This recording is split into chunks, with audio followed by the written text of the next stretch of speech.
బొక్క దీనికి బీజియం బొక్క. ఈడు ఎవడు దిగలేదు మావా. ఒక మంచి ఊపు మీద వచ్చి క్లచ్ కొడదామంటే ఇగో ఈడెవడో దిగాడు. ఈయన గెలికితే వీళ్ళు టీమ్మేట్స్ వస్తారేమో చూద్దాం. మంచిగా ఒక టీం వస్తే ఒక పీసీ ప్లేయర్ లెక్క ఒక క్లచ్ కొడదామని ఊపు మీద వచ్చాను. అంటే పీసీ ప్లేయర్ లెక్క ఆడాలి మొబైల్లో. కానీ ఈడెప్పుడు దిగాడు ఇక్కడ? కానీ ఎవడు దిగలేదు. నా మూడు మొత్తం ఖరాబ్ అయిపోయింది. ఫోన్లో ఎవడన్నా వస్తాడేమో చూద్దాం.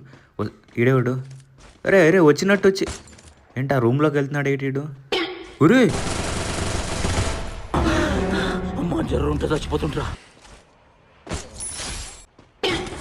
వచ్చావా? ఇంకొక్కడు మావా. వీళ్ళ టీంలో ముగ్గురు అయిపోయారు కాబట్టి ఇన్నొక్కని కొడితే అయిపోద్ది. టీం అయిపోతే వీళ్ళు ఒక్కరు కాదు మావా, ఎంతమందో తెలీదు. రే డబ్బా నలుగురు అయిపోయారు. ఇద్దరు అయిపోయారు. ఇంకో ఇద్దరు మావా. ఏం నా కొడుకులు మావా, వీళ్ళు స్ప్రేలు కొట్టేస్తున్నారు.